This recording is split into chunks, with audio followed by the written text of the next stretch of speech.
Hello मेरे CUET aspirant. I know आप लोग अभी बोर्ड का एग्जाम देकर आए हो और अपने सीयूईटी के एग्जाम की प्रिपरेशन अच्छे से करने में लगे हुए हो, बट दिल में और दिमाग में एक छोटा सा डर है, ऐसे भुत सा होता रह रहा है कि मैम क्या पता फेल हो जाऊं, क्या पता कंपार्ट कितने में आएगा, कैसे करें।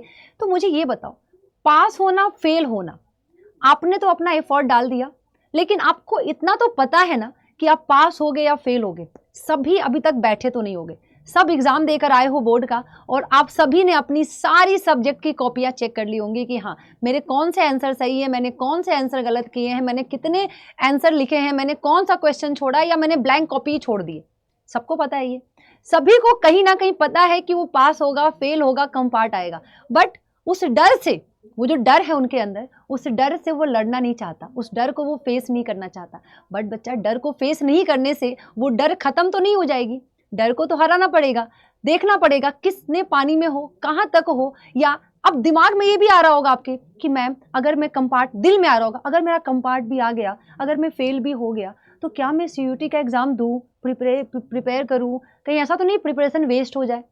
कोई प्रिपरेशन वेस्ट नहीं होता है, हर प्रिपरेशन आपको कुछ ना कुछ सिखा के जाता है, आपको नॉलेज दे के जाता है। तो प्रिपरेशन करने से कभी नहीं डरना होता है। बट हाँ, आपका जो ये डर है कि कौन बच्चे फेल हो गए हैं, कौन से बच्चे कंपार्टमेंट देने लायक है, ये अभी दे देते हैं। देखो, खुद को एक होता ना कि रियलिटी चेक, खुद को आप खुद दो ना, कोई और क्यों दे आपको, कोई अगल बगल का इंसान आके, कोई भी आके कोई क्यों दे आपको रियलिटी चेक, खुद को दो, खुद को जज करो।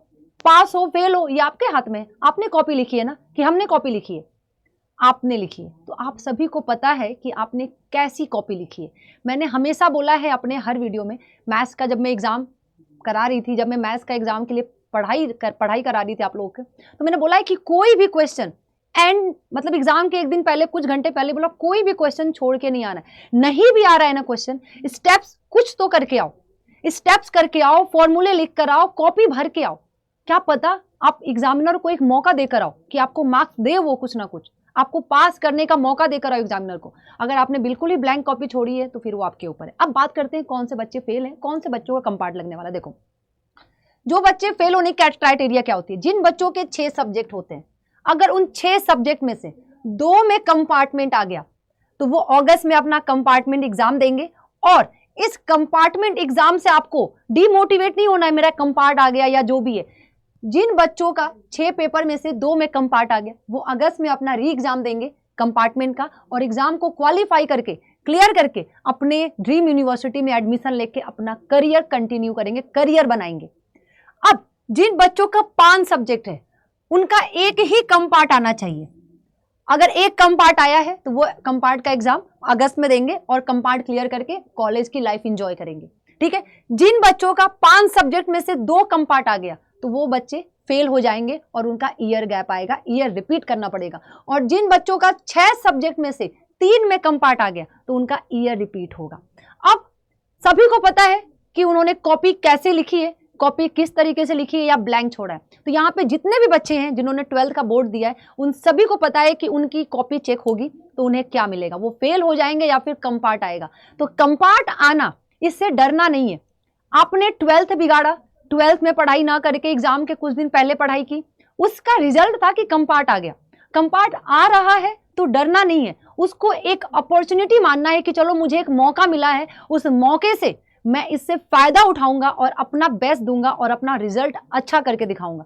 तो आपको पता होगा केमिस्ट्री का, फिजिक्स का, मैथ्स का कौन सा ऐसा पेपर है जिनमें आपका कंपार्ट आ सकता है, उसको अभी से पढ़ना शुरू कर दो, लिखना शुरू कर दो, ताकि जब आपका कंपार्टमेंट का एग्जाम हो तो आप अच्छे मार्क्स से क्लियर कर जाओ, क्वालिफाई कर जाओ, आपका रिजल्ट अच्छा हो जाए। यही मौका है कि आप अपने कंपार्टमेंट की पढ़ाई भी अभी से शुरू कर सकते हो। सीयूईटी के एग्जाम की प्रिपरेशन कर रहे हो, आई नो सीयूईटी के एग्जाम में एमसीक्यू आता है मैम, मुझे ये भी पता है। ठीक है, एमसीक्यू के साथ साथ आपको जब दिमाग में चल रहा है कि मेरे इस सब्जेक्ट में कंपार्ट आ सकता है, तो उस पेपर की तैयारी भी अभी से करना शुरू कर दो।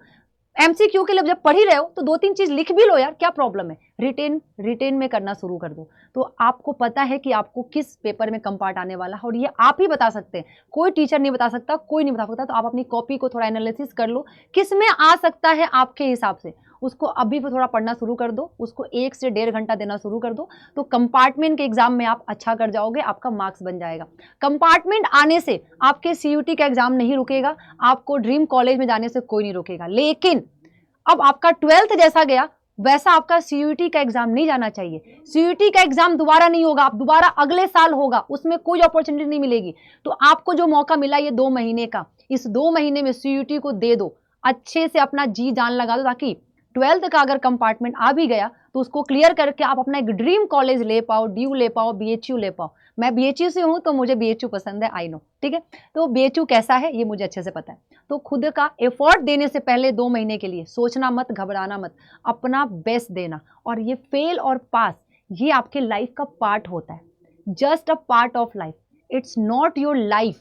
फेल होना, पास होना ये आपके लाइफ का पार्ट है, तो पार्ट की तरह एंजॉय करो और अगले पार्ट का इंतजार भी करो। जो आप अभी कर रहे हो ना ये आपका कल है, आप जो अभी जी रहे हो ये आपका पास्ट था, और अभी जो आप मेहनत कर रहे हो ये आपका कल है। तो कल आपका आज पे डिपेंड है, तो ये आप पे डिपेंड करता है। और अभी तक अगर आपने जुनून बैच में इनरोल नहीं किया है तो मैक्सिमम डिस्काउंट के लिए ANU20 code, ANU20 code use करो और मैक्सिमम डिस्काउंट के साथ बैचेज में इनरोल करो और अपना बेस्ट दो हमारे साथ।